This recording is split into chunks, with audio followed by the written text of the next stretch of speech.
हर हर महादेव। नमस्कार प्यारे साथियों, आप सभी का स्वागत है कुंभ की सच्ची कथा। कुंभ मेला जो हर 12 वर्ष में हरिद्वार, प्रयागराज, उज्जैन और नासिक में आयोजित होता है, श्रद्धालुओं और संतों के लिए एक महत्वपूर्ण धार्मिक अवसर होता है। इस मेले से जुड़ी कई कथाएं प्रचलित हैं, जिनमें से एक कथा एक वृद्धा बूढ़ी औरत की है, जो श्रद्धा और विश्वास की मिसाल है। दोस्तों, बहुत समय पहले की बात है। कुंभ मेले में गंगा स्नान करने के लिए दूर दूर से लोग आते थे। उन्हीं श्रद्धालुओं में एक वृद्धा भी थी। वह अत्यंत गरीब थी, लेकिन उसकी भक्ति अटूट थी। उसने वर्षों तक मेहनत करके पैसे जोड़े ताकि वह कुंभ में गंगा स्नान कर सके।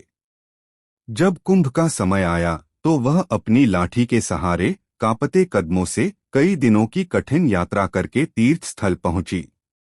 वहां उसने देखा कि लोग भव्य तंबुओं में रह रहे थे, अच्छे अच्छे वस्त्र पहनकर स्नान कर रहे थे और बड़े बड़े यज्ञ कर रहे थे। उसके पास न तो रहने की कोई व्यवस्था थी, न ही खाने के लिए कुछ। लेकिन उसके मन में केवल एक ही इच्छा थी, गंगा में स्नान करके मोक्ष प्राप्त करना। प्यारे साथियों, जब वह गंगा में स्नान करने के लिए गई तो अचानक बहुत तेज भीड़ हो गई। धक्का-मुक्की में वह वृद्धा गंगा के किनारे गिर गई और किसी को उसकी परवाह नहीं थी। लेकिन उसी क्षण एक दिव्य प्रकाश प्रकट हुआ।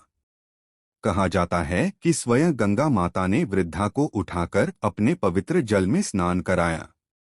उस स्नान के बाद वृद्धा के चेहरे पर एक अद्भुत तेज आ गया और उसने परम शांति का अनुभव किया।